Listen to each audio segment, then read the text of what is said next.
গত পর্বে আমরা কথা বলেছিলাম কঠোর সীমানা বা বাউন্ডারি টানা নিয়ে। কিন্তু এত কিছুর পরও যদি কেউ আপনার বিশ্বাস ভেঙে চুরমার করে দেয়, তখন কি করবেন? বিষাক্ত ট্রমা আর ডিপ্রেশনে নিজের জীবন শেষ করে দেবেন, নাকি এমন এক মেন্টাল শিফট আনবেন যা আপনাকে শূন্য থেকে আবার রাজা বানাবে? আজ চতুর্থ পর্বে আমরা কথা বলবো ধোঁকা খাওয়ার পর মানসিক ট্রমা কাটিয়ে ওঠার চূড়ান্ত মনস্তাত্ত্বিক ফর্মুলা নিয়ে।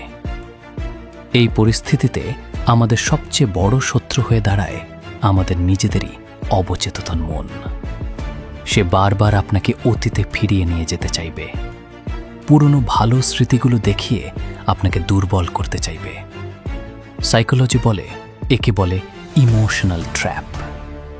এই ট্র্যাপ থেকে বের হওয়ার একমাত্র উপায় হল বাস্তবতাকে নির্মমভাবে মেনে নেওয়া।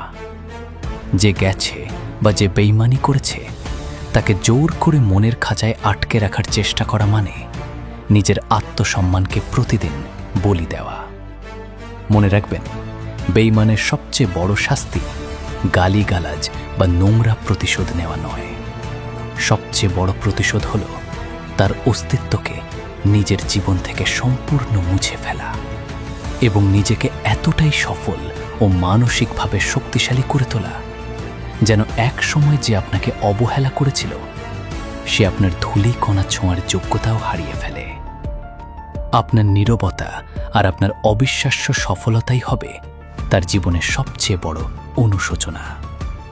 নিজের সমস্ত ভাঙা এনার্জিকে এবার নিজের ক্যারিয়ার আর স্বপ্নের পেছনে ঠেলে দিন। অতীতকে লাথি মেরে নিজের নতুন সাম্রাজ্য করার লড়াইটা কিন্তু সহজ নয়।